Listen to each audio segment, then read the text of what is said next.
What if Anakin Skywalker became the leader of the Jedi Council? Let's descend into the moment that would change the galaxy forever. The Jedi Council chamber was unnaturally quiet. Outside the towering windows of Coruscant, the sun was dying, slowly sinking behind endless spires of steel and light. Its final golden rays spilled into the room, stretching across the polished marble floor like fading embers. Dust floated lazily through the air, glowing softly in the sunset. As if the Force itself was holding its breath, Obi-Wan Kenobi stood, alone at the center of the chamber. His robes were torn and scorched, darkened by smoke and ash from the battle that had taken Mace Windu's life only hours earlier. The sharp scent of burned fabric mixed with the familiar incense of the council hall, creating an uncomfortable reminder that peace and war now shared the same space dot around him. The remaining masters sat in heavy silence. Some stared at Windu's empty chair, unable to look away. Others avoided eye contact altogether, hands folded tightly in their laps. The Clone Wars had drained them not only of soldiers, but of certainty, hope, and faith in the old ways. At the far end of the chamber, Master Yoda leaned heavily on his Geimer stick. For the first time in centuries, the ancient Jedi looked fragile. His breathing was shallow, his movements slow. The assassination attempt had left him broken in body and shaken in spirit. The healers had saved his life, but not his strength. He could no longer carry the burden of leadership, not now. Not in a galaxy on the edge of collapse. The Order needed a new leader, and it needed one immediately. Obi-Wan finally broke the silence. "I nominate Anakin Skywalker to lead the Jedi Council." The words hit the room like a shockwave. Whispers erupted instantly. Shakti turned sharply toward him, her montrals twitching in disbelief. Adi Gallia's eyes widened. Kit Fisto's usual calm expression faded into something far more serious. Ki-Adi-Mundi rose from his seat so abruptly that his chair scraped loudly against the floor. "This is madness," he snapped. "He is impulsive, reckless, emotionally unstable. He challenges the council at every turn. You would place the fate of the Order into hands that can barely control their own anger?" Obi-Wan didn't flinch. He straightened his posture, meeting Ki-Adi-Mundi's gaze head-on. "He's also the most effective commander we have," Obi-Wan replied firmly. "Anakin has won battles that should have been lost. Entire battalions of clones would follow him into hell itself." The younger Jedi looked to him for hope, for courage. "This war doesn't need another philosopher. It needs a leader who can act," Seizi. Tyon leaned forward, folding his hands together. "Master Kenobi speaks truth," he said slowly. "Our traditional methods are failing. Too many Jedi have died clinging to strategies meant for peace, not survival." Shakti rose gracefully from her chair. "I have seen Skywalker on the battlefield," she said. "On Kamino. When the cloning facilities were nearly destroyed, it was his instincts that saved them. He understands the brutal reality of this war. He doesn't hesitate when lives are on the line." Plo Koon nodded, his voice deep and mechanical through his mask. "His connection to the Force is extraordinary. When he fights, it is as if the living Force itself moves through him. I have witnessed few beings with such raw potential." Adi Gallia shook her head slowly. "And what of his attachments?" she asked. "His closeness to Senator Amidala, his relationship with Chancellor Palpatine. These bonds make him vulnerable. If emotion clouds his judgment, the consequences could be catastrophic." Kit Fisto finally spoke. "Every Jedi carries attachments," he said calmly. "Some admit it, others bury it. The question is not whether Anakin feels deeply, but whether those feelings drive him to protect or to destroy. From what I've seen, his loyalty gives him strength." Obi-Wan stepped forward. "We are losing this war," he said quietly. "Not because we lack power, but because we refuse to change." Master Windu's death was not just a tragedy, it was a warning. The galaxy is no longer what it was, and neither can we be. The room fell silent once more. Yoda tapped his staff against the floor. Once, twice, 3 times. The sharp sound echoed through the chamber. "Decide. We must," Yoda said softly. "Time for comfort. There is not. The Force will not show us certainty, only paths. Choose with wisdom, not fear." One by one, the council members closed their eyes. The air seemed to thicken as their combined presence reached into the Force. Visions flickered behind their thoughts. Anakin standing victorious. Anakin consumed by fiery. Anakin bringing balance. Anakin bringing ruin. The Force offered no answers, only possibilities. And somewhere in the galaxy, unaware of the storm forming around him, Anakin Skywalker continued fighting a war that might soon place the fate of the Jedi Order directly in his hands. The vote is called. One by one, each council member speaks their decision. Obi-Wan votes yes. his voice firm with conviction. Shak Ti votes yes, believing in the warrior Anakin has become. Plo Koon votes yes, trusting in the Force's guidance. Kit Fisto votes yes, seeing potential for necessary change. Sezi Tian votes yes, recognizing the need for tactical brilliance. But Ki-Adi-Mundi votes no, his concerns about Anakin's emotional state too strong to overcome. Adi Gallia votes no, her worry about the senator outweighing other considerations. Stas Ali votes no, siding with her cousin Adi. Even Yoda, after long contemplation, votes no, sensing too much fear and uncertainty in the decision. But there are more yes votes than no. By the narrowest of margins, 5 votes to 4, Anakin Skywalker becomes the youngest Jedi to ever lead the council. The decision is made, though the room remains heavy with doubt and unspoken concerns. Obi-Wan feels the weight of responsibility settle on his shoulders. He has just changed the course of history, for better or worse. The news spreads through the temple like wildfire carried on a strong wind. Padawans whisper excitedly in the training halls. Knights debate the wisdom of the choice in the meditation gardens. Masters express everything from cautious optimism to outright dismay in hushed conversations. The entire order seems to hold its breath, waiting to see what this unprecedented appointment will mean. When Anakin receives the summons, he's in one of the temple's hangar bays, working on his starfighter with his astromech R2-D2. His hands are covered in grease, and there's a smudge of oil across his forehead. He's been tinkering with the ship's systems, trying to squeeze a few more percentage points of speed from the engines. Anything to distract himself from the grief of Master Windu's death. Ahsoka Tano, his Padawan, finds him there. Her orange skin seems to glow in the harsh hangar lights, and her blue and white mantrals are growing longer as she matures. Master, the council wants to see you. Her voice is gentle, understanding that he's been avoiding people since the battle. Anakin wipes his hands on a rag, his jaw tight. If they want to lecture me about proper respect for fallen masters, they can wait. I mourned Mace in my own way. It's not that, Master. Ahsoka's eyes shine with something that looks like barely contained excitement mixed with concern. I think it's something important, really important. She squeezes his arm encouragingly, a gesture that would make traditional Jedi uncomfortable, but that Anakin has always appreciated. You should go, and maybe wash your face first. You look like you lost a fight with an oil canister. He manages a small smile at that and heads to the refresher to clean up. 20 minutes later, properly presentable in clean robes, he arrives. At the council chamber, his heart pounds as he approaches the doors. He's been summoned here so many times before, usually for reprimands or missions he doesn't want. The doors slide open with a soft hiss, and he sees Obi-Wan standing there alone. In the center of the chamber, his former master's face is difficult to read. A careful mask of Jedi serenity that doesn't quite hide the emotion swirling beneath. The expression is too controlled, which means something significant has happened. Anakin, Obi-Wan begins, and his voice cracks slightly on the name. He clears his throat and starts again. Anakin, the council has made its decision. We've chosen a new leader to guide the order through these dark times. Anakin nods, trying to ignore the twist of disappointment in his gut. Of course they chose someone else. They always choose someone else. Let me guess, Ki-Adi-Mundi? Or did they give it to Shak Ti?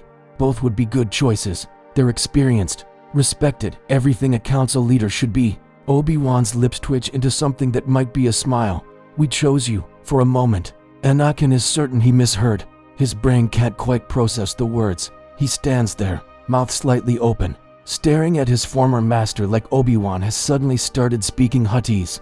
What? We want you to lead us. The council voted, and despite some reservations, the majority believe you are what the order needs right now. You, Anakin Skywalker, are the new leader of the Jedi Council. The words hit Anakin like a physical force. After years of feeling overlooked, after countless times being told he's too reckless, too emotional, too attached, to everything that Jedi shouldn't be, the validation hits him like a tidal wave. His throat tightens, his eyes sting with tears he refuses to let fall. His hands shake slightly, so he clasps them behind his back to hide the tremor. Me. Are you absolutely certain? There must be a mistake. Ki-Adi-Mundi practically hates me. Half the council thinks I'm a disaster waiting to happen. Why would they choose me? I accept. I won't let you down. I swear it on everything I am. Everything I've ever fought for. I will lead this order through this war, and I will bring us out the other side stronger than we were before. Obi-Wan's smile is genuine. Now, proud, and perhaps a little relieved. I know you will. Now come. The council is waiting to make it official. We have much to discuss about the transition of leadership and the current state of the war. They walk together through the temple halls, and Anakin notices other Jedi stopping to stare at him.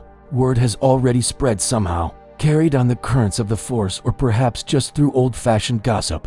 Some faces show approval, others uncertainty, a few outright disapproval. But they all show respect, even if grudging, for the position he now holds. The official ceremony is brief, a simple ritual where Anakin kneels before the assembled council and swears to uphold the Jedi Code and protect the Order with his life. Yoda, despite his injuries, insists on being present.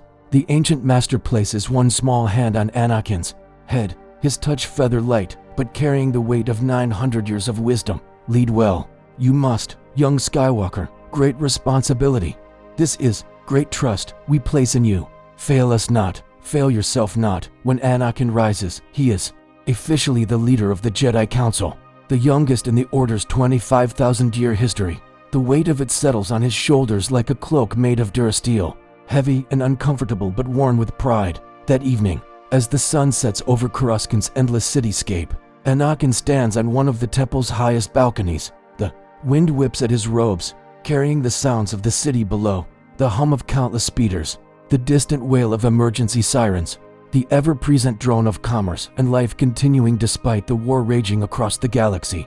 He watches the light fade from the sky, painting the clouds in shades of orange and purple and red. Somewhere out there, Jedi are fighting and dying. Clones are bleeding on distant battlefields. The Republic is being torn apart by a war that seems to have no end in sight. And now it's his responsibility to do something about it. He senses her before she speaks, that familiar presence in the Force that makes his heart rate increase, and his breath catch slightly. Padme Naberi Amidala, Senator of Naboo, the woman he married in secret 2 years ago, steps onto the balcony behind him. She's wearing a simple dress, nothing like the elaborate gowns she wears in the Senate, just comfortable fabric that moves with the wind. Her hair is down, falling in soft waves round her shoulders. She looks tired. He realizes the war is taking its toll on her too, in different ways. You're thinking too loud, she says softly, coming to stand beside him. I could feel your thoughts. From 3 levels down, worry and pride and fear all tangled together. Anakin doesn't look at her, still staring out at the city. I wanted this for so long. Padme, recognition, respect, a seat at the table where decisions are made. The council finally trusting me to be more than just a weapon they point at their enemies. But now that I have it, the weight of it feels like it might crush me. What if I fail them? What if I make the wrong decision and it costs lives? What if Ki-Adi-Mundi was right and I'm too emotional, too reckless, too young for this? Padme takes his hand, intertwining their fingers. Her touch is warm and grounding, pulling him back from the spiral of doubt. You won't fail because you won't be doing it alone.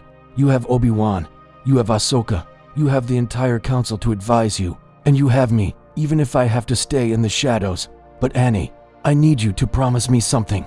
She turns him to face her, her brown eyes searching his face with an intensity that makes him feel exposed. Promise me you'll be careful. This much power, this much responsibility, it can change people. I've seen it happen in the Senate. Good people who started with noble intentions but slowly became something else.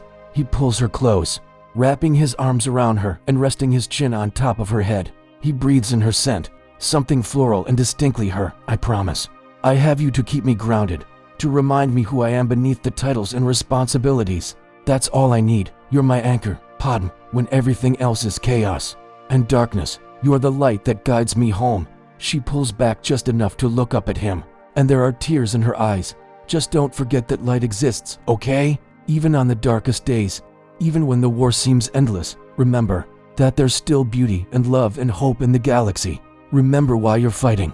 They stand there together as the stars begin to emerge in the darkening sky. 2 people carrying secrets that could destroy them both. 2 hearts beating as one despite all the rules that say they shouldn't. In this moment, Anakin makes a silent vow to himself. He will prove the council right for trusting him. He will lead the Jedi to victory, and somehow, some way, he will find a way to have both the responsibility of leadership and the love of this woman. The Force, he thinks, surely the Force wouldn't be so cruel as to make him choose between them. But across the city, in the Chancellor's office high in the Senate building, Palpatine receives the news of Anakin's appointment with barely contained Fury, his hands clench into fists on his desk, and for just a moment, the mask of kindly politician slips to reveal something ancient and terrible beneath. His carefully laid plans, decades in the making, suddenly face an unexpected obstacle. Anakin was supposed to remain isolated, desperate for recognition, vulnerable to manipulation. He was supposed to feel rejected by the Jedi, to turn to Palpatine as his only true friend and mentor. But the Council, those blind fools, have accidentally removed the very leverage Palpatine needed. Darth Sidious activates a secure comm channel, one scrambled with technology that not even Republic intelligence can crack. The hologram of Count Dooku appears, the Separatist leader's aristocratic features composed but questioning. "My lord, I felt a disturbance in the Force. Something has changed." "Indeed it has, my apprentice. The Jedi have made young Skywalker their leader. This accelerates our timeline significantly. We must move forward with the next phase of our plan immediately." Dooku's eyes widen slightly, the only sign of his surprise. "The boy leads the Council? That is unexpected. He is powerful but undisciplined. How does this affect our arrangement?" Palpatine's eyes gleam with yellow intensity. "It means we can no longer wait for Skywalker to come to us. If the Jedi continue to validate him, to give him the power and respect he craves, he may never turn. We must force his hand, create a situation where he has no choice but to embrace the dark side, to save what he loves. Step up your attacks on Coruscant. Make the war personal. Make it impossible for him to win without compromising his precious Jedi values. And Dooku, one more thing. Be prepared. If Skywalker cannot be turned, he must be eliminated before he becomes too powerful to control." The hologram flickers out, and Palpatine sits alone in the darkness of his office. His mind races through possibilities, contingencies, backup plans for his backup plans. Anakin Skywalker was supposed to be his greatest triumph, the chosen one twisted into the ultimate weapon of the Sith. But the Force is fluid, and plans must adapt. If he cannot have Skywalker as his apprentice, then the boy must die before he can threaten everything Sidious has built. The Dark Lord of the Sith smiles, an expression that would make grown men weep with terror. Either way, he thinks, the Jedi will fall, and when they do, I will rule unopposed. The following morning arrives with artificial brightness. The sun filtered through Coruscant's perpetual haze of pollution and endless construction. Anakin wakes early, barely sleeping through the night as his mind churned with plans and possibilities. He stands in front of a mirror in his quarters, studying his reflection. Same face, same scar over his right eye, same unruly hair that never quite behaves no matter how much he tries to tame it. But something is different in his eyes now. There's a weight there that wasn't present before, a gravity that comes with leading thousands of lives. He dresses carefully in formal Jedi robes, darker than his usual attire, befitting his new position. The fabric is heavy, the layers symbolic of the responsibilities he now carries. R2-D2 beeps at him from the corner, a questioning trill that Anakin has learned to interpret over years of partnership. "Yes, R2, I'm nervous, but we've faced worse than a council meeting, right?" The droid warbles something that might be encouragement or might be skepticism. With R2, it's always hard to tell. Anakin makes his way through the temple, and he notices the difference immediately. Other Jedi who would usually pass him with a nod now stop and bow slightly. Padawans scramble out of his way in the corridors. Even masters he outranked yesterday as a knight treat him with new deference. It's unsettling and gratifying in equal measure. He finds himself walking differently, holding his head higher, moving with purpose rather than the casual stride he usually affects. The role is changing him already, and he's not sure if that's good or bad. The council chamber is already occupied when he arrives. All the members are present, seated in their traditional places. The only difference is that Anakin's old chair, the one reserved for when he was occasionally invited to council meetings, has been moved to the central position. It's a throne in all but name, elevated slightly above the others, positioned to face the massive windows that overlook the city. Anakin hesitates at the threshold. The duel moves through the corridor, leaving scorched walls and gouged floors in its wake. Sidious is being pushed back, and he knows it. His blade work is impeccable, his technique flawless, but he's fighting two opponents who are operating with a level of coordination he can't match. Alone, he tries to separate them, to force push Obi-Wan away so he can focus on Anakin. But the two Jedi anchor each other, using their combined strength to resist the attack. Frustration builds in Sidious, mixing with his rage to create a volatile combination. He reaches out with the Force, not to attack the Jedi, but to tear the environment apart. The ornate chandelier hanging above them rips free from its moorings. Tons of crystal and metal plummeting downward. Furniture flies through the air like missiles. The walls themselves begin to crack and crumble as the Sith Lord channels destructive energy into the building's structure. Windows shatter, raining glass into the corridor. It becomes a battlefield of flying debris and environmental hazards, forcing Anakin and Obi-Wan to divide their attention between fighting Sidious and protecting themselves from the chaos. Anakin has to divert his focus to protecting the unconscious Ahsoka from a chunk of falling masonry, using the Force to redirect it at the last second. That momentary distraction is all Sidious needs. Lightning erupts again, this time focusing entirely on Obi-Wan. The energy catches the Jedi Master full in the chest before he can raise his lightsaber to block. He screams, a sound of pure agony, as electricity courses through his body. His nervous system overloads, muscles convulsing uncontrollably. His lightsaber falls from his grip, the blade deactivating as it hits the floor and rolls away. Master. Anakin's shout is raw with emotion and fear. He sees Obi-Wan falling, sees Sidious raising his lightsaber for the killing blow. In that moment, everything crystallizes. All his training, all his power, all his determination focuses into a single point of absolute clarity. Time seems to slow down, each second stretching into eternity. He can feel every particle in the room, every molecule of air, every quantum vibration. The Force flows through him not as separate energy, but as an extension of his very being. He reaches out with invisible hands and grabs Sidious, not with physical force, but with the very fabric of reality itself. The Sith Lord gasps, his attack on Obi-Wan stopping mid-strike. His yellow eyes go wide with shock and disbelief as he realizes he can't move, can't even twitch a finger. It's like being held by the universe itself, an irresistible pressure that pins him completely. Impossible. The word comes out as a strangled whisper. You don't have this kind of power. You're not trained in the ancient techniques. I'm the chosen one.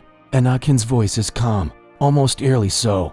The Force itself flows through me, and right now, it's telling me that you need to end. He pulls Sidious forward with inexorable force, while simultaneously calling his lightsaber to his hand.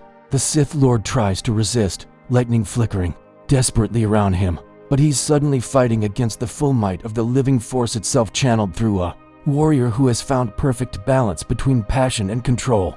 The dark side power he wields, cultivated over decades of Sith training, means nothing against this. Slowly, step by struggling step, Sidious is dragged forward. His face contorts with rage and fear in equal measure. He throws everything he has into breaking free, calling on powers that would destroy lesser beings, techniques that cost years of life Force to use. The air around him shimmers with dark energy. Reality itself seems to warp and twist. But Anakin stands firm, his connection to the Force absolute and unshakable. He thinks of Obi-Wan, who believed in him when no one else would. He thinks of Ahsoka, who trusted him to be the teacher she needed. He thinks of Padme, who loved him despite all his flaws. He thinks of Plo Koon, lying dead because of this monster's ambitions. All of that love, all of that trust, all of that faith, it fills him with power that the dark side can never match. Because the dark side is ultimately about isolation, about taking and consuming and destroying. But what Anakin channels now is about connection, about giving and protecting and building. It's the difference between a black hole that devours everything around it and a star that gives light and warmth to entire worlds. Sidious finally reaches him, pulled inexorably forward like a prisoner walking to execution. Their faces are inches apart. Anakin can smell the corruption, can sense the centuries of dark side power that clings to this being like a shroud. No. Sidious's voice is small now, stripped of its commanding power. This isn't how it ends. I am the Senate. I am the chosen of the dark side. You are nothing, boy. Nothing. You are nothing. Anakin's voice is gentle, almost sad. You're a monster who hid in the shadows and destroyed countless lives for power. You never truly understood. But the shadows can't protect you anymore. His lightsaber ignites, the blue blade humming with righteous purpose. He drives it forward, through Sidious's torso, the energy blade passing through robes and flesh and bone with equal ease. The Sith Lord's eyes go impossibly wide. His mouth opens, but no sound emerges. The lightning flickering around him sputters and dies like a candle. Flame in a hurricane, Anakin twists the blade. It's not mercy, it's ensuring the kill. He will not make the mistake of leaving this enemy alive to return later. Darth Sidious, Supreme Chancellor Palpatine, the hidden Sith Lord who orchestrated the Clone Wars and nearly destroyed the Republic, collapses. His body twitches once, twice, then goes completely still. The malevolent presence that has haunted the Force for decades finally dissipates. Like smoke on the wind, the red lightsaber rolls from dead fingers and deactivates, becoming just an inert cylinder of metal and crystal for a moment. Anakin just stands there, breathing hard, processing what just happened. The adrenaline is fading, leaving exhaustion and grief in its wake. Then he hears a groan and rushes to Obi-Wan's side. His former master is alive, badly hurt but alive. His robes are scorched, his face pale, but his breathing is steady. Anakin helps him sit up, supporting his weight. Obi-Wan looks past him to where Sidious's body lies. Is it over? Is he really dead? He's dead. Anakin's voice is hollow, drained. The Sith Lord is gone. Obi-Wan closes his eyes, relief washing over his features. Then we won. Against all odds, we actually won. But the victory feels hollow as Anakin looks around the destroyed corridor. Plo Koon lies dead, one of the kindest and most supportive Jedi he's ever known. Ahsoka is unconscious, injured trying to avenge him. For Senate guards gave their lives trying to stop a monster. They couldn't possibly have understood the cost of victory is written in blood and scorch marks across marble floors.